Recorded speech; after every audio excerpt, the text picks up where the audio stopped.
why new media? Why leave traditional media and come into this crazy world of new media? Well, you have an option when you leave 40 years of a public company. You can continue being a dyspeptic, aging, wheelchair drooling, irrelevant executive, or you can put the word new next to you and people think you may be, particularly your children, know what's going on. So I figured that when I was working in daytime serials and every day was New Lux, New Tide, so new media sounded like the right place to go. That's kind of ironic, new media starting, primarily all these websites that are all about content, but not believing that content is king, right? I mean, it's just beginning to happen, but we now call new media obviously broadband or internet or whatever, but there was a time that new media was home video, there was a time that new media was DVD, there was a time that new media was the motion picture, Nickelodeon theater.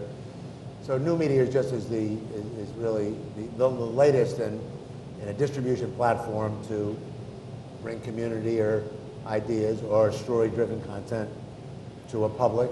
And in this present new media, the public is ubiquitous. I mean, it can be everybody in the world. So, when I was starting VEO in late 2004, one of the premises that I kind of had as fundamentals that it was going to be extremely difficult to get traditional media folks to embrace new media. They had their old business models, they had a lot of structure to them. There was this kind of beautiful equilibrium that was between content producers and distributors and advertisers, and I always believed that they needed to move, but it would be pretty difficult to get them to move. And so initially VEO focused, as you know, on kind of user-generated content, as it was called, and that was new media.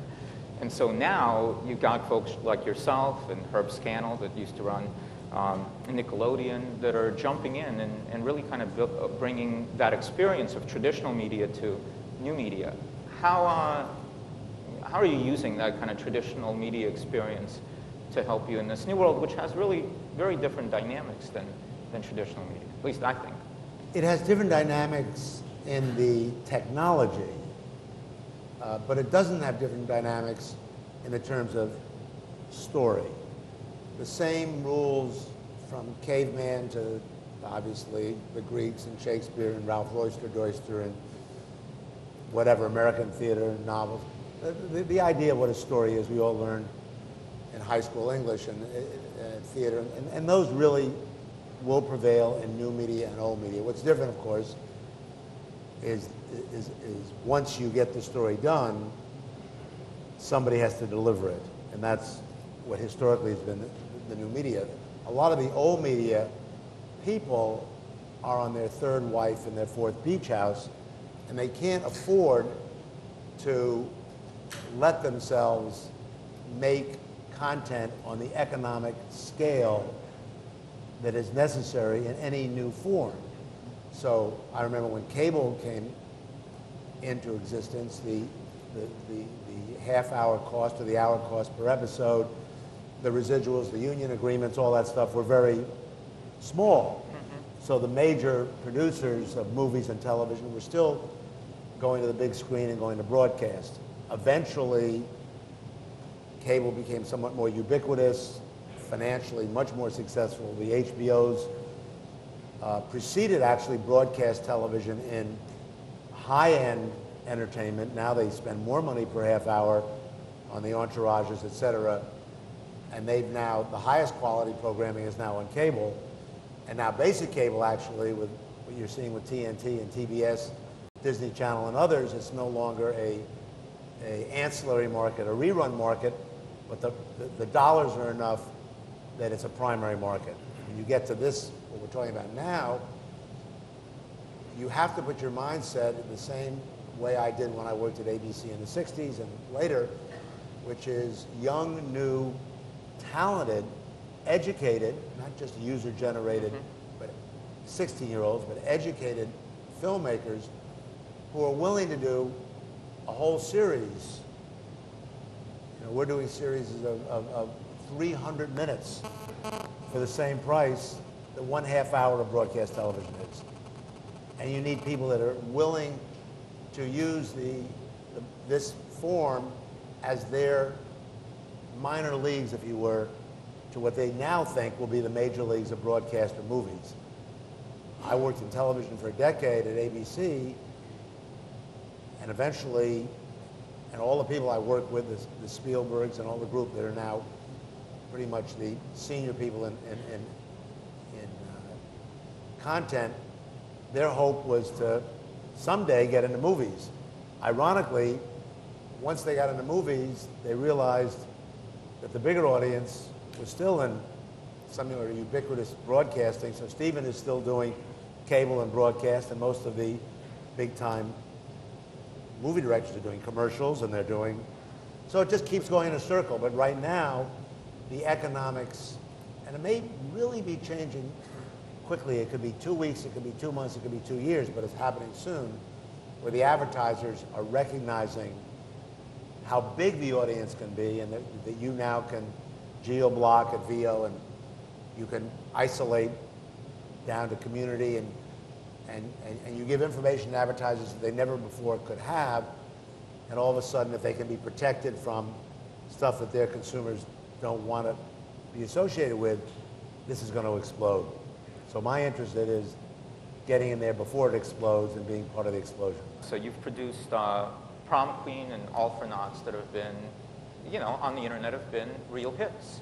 And a lot of people come to me all the time looking for that magic answer. What's the formula for producing a hit for the internet? And I look at them kind of dumbfounded, not able to really say a single word to them on what that is. Is there an answer to that question? There may be. I don't know it. I've never produced anything in my career with an audience in mind. I know all the years I worked at ABC, they were selling demographics, and the movie, you hear about movie audiences and the marketing, and it's all about demographics. I haven't once thought about a person that came to my office to present an idea, who would be interested in it other than myself. And maybe it's because I'm part of the baby boom generation. There were a lot of us that people wanted to see, whether it was the Happy Days or the Greases or all the stuff I've been associated with, or whether I just have been lucky. But we're now on our 5th or 6th show in development, 3 on the air. And, I met with the guys from Big Fantastic who did a little show called Sam and 7 Friends. They mentioned 7 or 8 ideas they were interested in. They said, Prom Queen. I said, let's do Prom Queen. I liked my prom. I met with a group that do All for Naughts, very talented people in New York. They had 6 or 7 ideas. They want to do a band that goes across the country, story-driven. We've done 300 minutes of story-driven material. It's on the net now, All for Naughts. Just seemed like a good idea. I had dinner with Robin Cook, who's wrote Coma and a lot of medical dramas. He had a book coming out this summer about medical tourism. When somebody breaks their hip, it's $70,000 at Mount Sinai, or Lenox Hill, it's $700 in India. So he decided to write a whole book about that. I said to him, why don't we do a prequel? We'll do 50 episodes on the net, story-driven, same characters, and on the 51st day, it'll hit bookstores worldwide.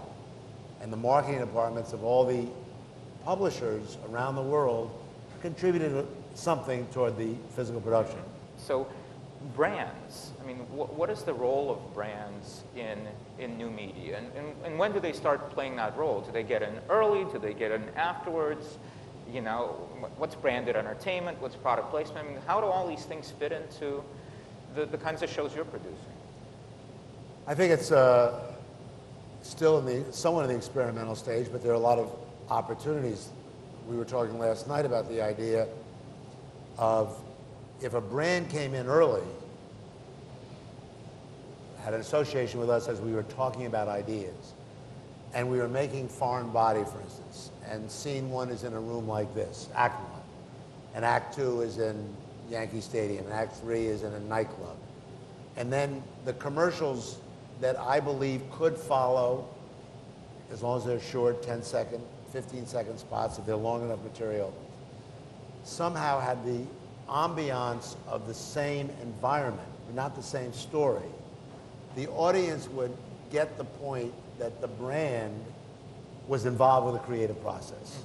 So that would be not product integration and not a straight dropping in of a 10-second spot, but a sensitivity to the environment, which would be something that never has been done before. I thought that would be kind of interesting to work with a major US brand, and they would be making their commercials. Now, they'd be making a commercial as opposed for a Super Bowl commercial with knowingly having 120 million views, the possibility it could be 1 million views or 300 million views. They may be making spots that are expensive because a lot of the companies don't want to spend the money on the creative.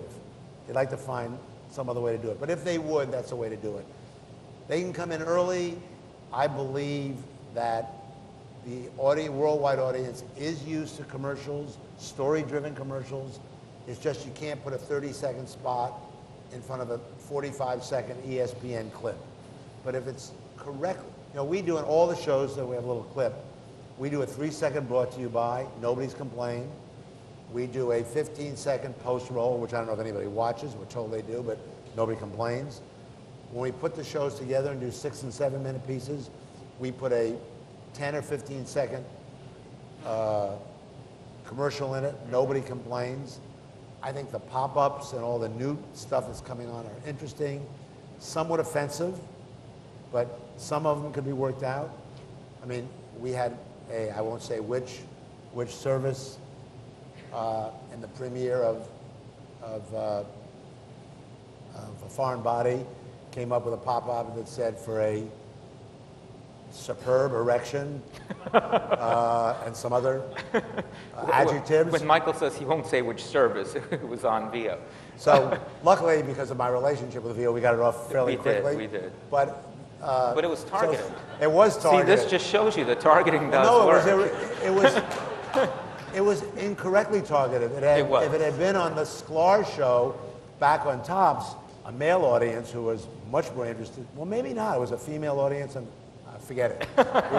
We won't go there. In any event, it's a learning process. One of the things that I'm learning is that the distributors who still have a modest respect for content players, I don't want to be paranoid about this, but the strategies that are now being evolved with the Yahoos and the MSNs and the MySpaces and the big distributors are not in their own best interest.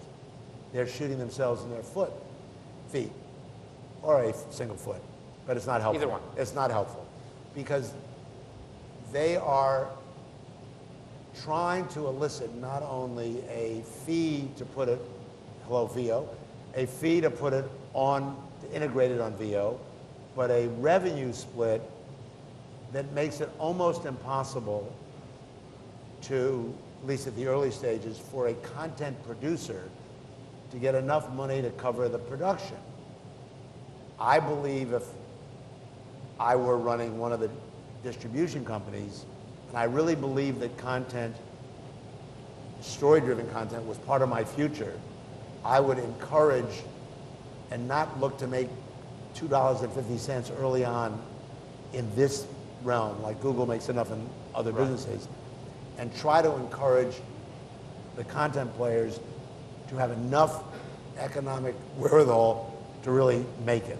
I'm generally doing this because I'm seeding what I think would be a future business. But most people would not do that. And I'm certainly committing to a lot of stuff before any advertisers come in. So I'm not sure that the distributors are thinking through where the content players have to come out as much as they are thinking through how do we make a little bit of money on content. Yeah, I think everyone's trying to figure out how to make this a business. And you've got a lot of venture capital that's flowing into both creating the infrastructure and even creating the content. I mean, there are lots of venture capitalists that are now investing in content production. You get all these digital studios that are popping up. So they're all going to go away. I agree. They're going to go away because the structure isn't quite right yet. That, and it's a little bubble and content and all that. But they'll be the second generation of those, and I mean, these are all pioneers, perhaps. And at some point, VEO will be making enough money in all of its other businesses that it'll say, okay, we will finance story-driven content, and then we will take the advertising, which is all the big upside. Right. You can have the, Europe or something, but we get the US or we get Europe, and you can have South America, whatever it is. But somebody has to think about financing the content in return for the advertising upside. But I think we should bring out the guys up. The Sklar brothers. Come on, guys, come out. Oh, they're there. Randy and Jason. So, Dmitry, thank you very much. Michael, you could dress it down a little bit. Yeah, you're making Dmitry uncomfortable. my suit? Yes, you look great. Thank Can you. we get that blower maybe a little louder? Can we get the blower louder? We are, no, we're sorry. I love how like in each of the shows that preceded our show, there was always someone taking their shirt off. Yeah, you don't need I to always see imagine this. Michael watching that going, yeah, more of this. More of that, more of that. Amp it up. Actually, we do have that meeting. We do have that meeting, good.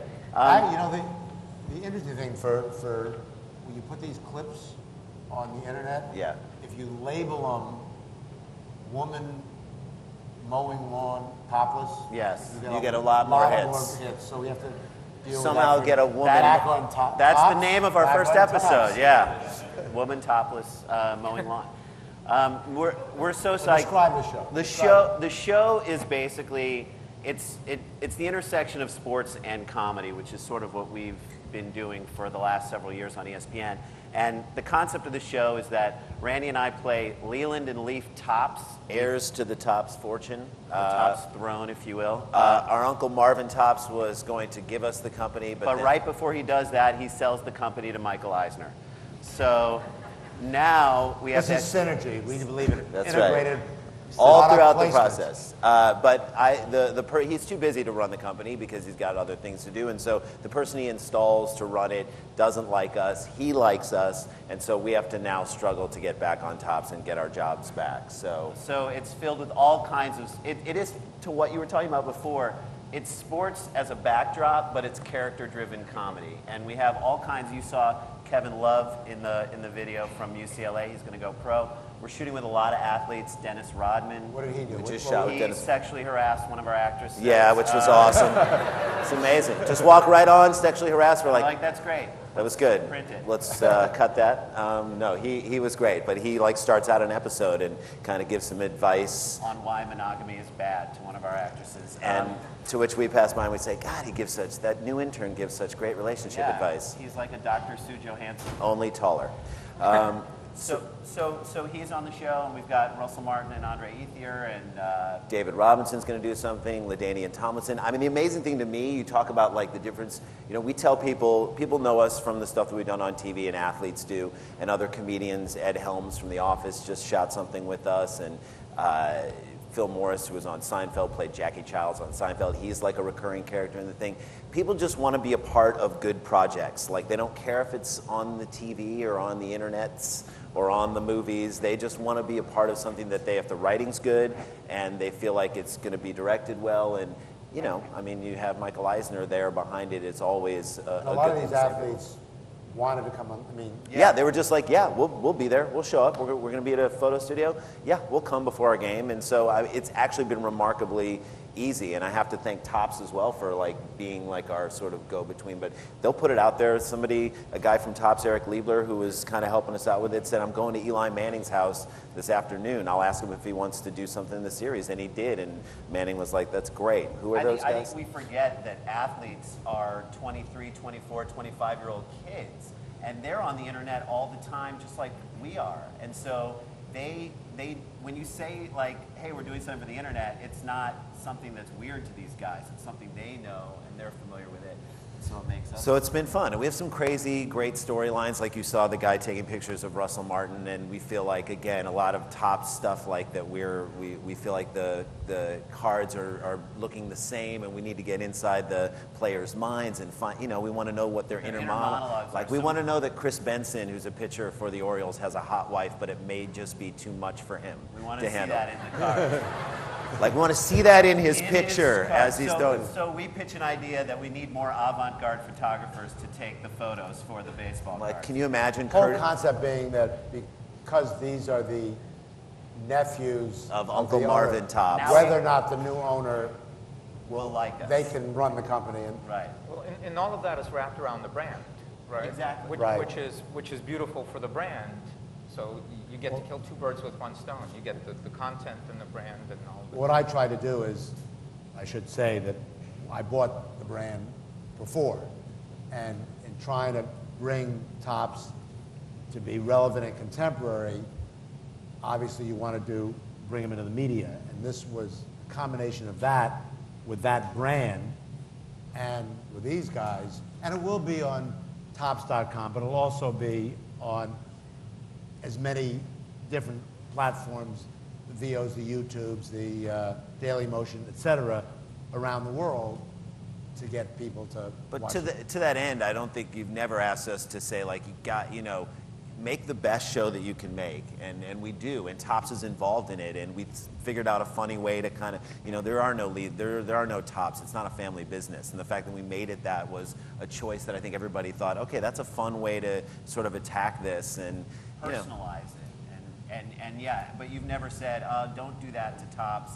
You've never cut the comedy off at its knees, and that's what we love about doing the internet. One of the things is with a brand, almost everybody working inside is very nervous that you're going to damage the brand. I've spent 21 years at Disney with everybody nervous, and I think if we had, at Disney, kept it the way it was, it would be a museum brand and not a contemporary brand.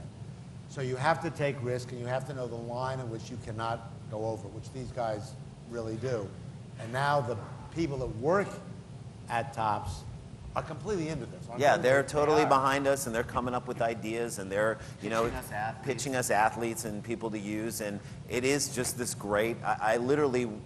I can't believe how many athletes are like, yes, I'll do it. We're doing 25 episodes overall. In the middle, we get fired after the 10th episode, and we go on a personal vision quest to try and get Julio Franco, who's 50-year-old baseball player. He's going to turn 50 this year. He retired this year. Big New York Times article and everything, to try and get him back into baseball. And so we're actually going to try and get him as a write-in candidate on the All-Star ballot. We're going to go to D.C. and talk to George Stephanopoulos to help us figure out a campaign, do political ads. We're going to go to stadiums, try to get fans to write him in on the ballot, see what we can come up with, and obviously it may or may not happen, but the quest is important. And so the fact that this series will allow us to have that sort of mini arc, which we even talked about that thing being packaged as its own little eventual TV show. That 7-episode arc can be lifted out and put in there, but it's a really great opportunity to do a lot of different things. The reason that I want to spend some time on this show is because there are no gatekeepers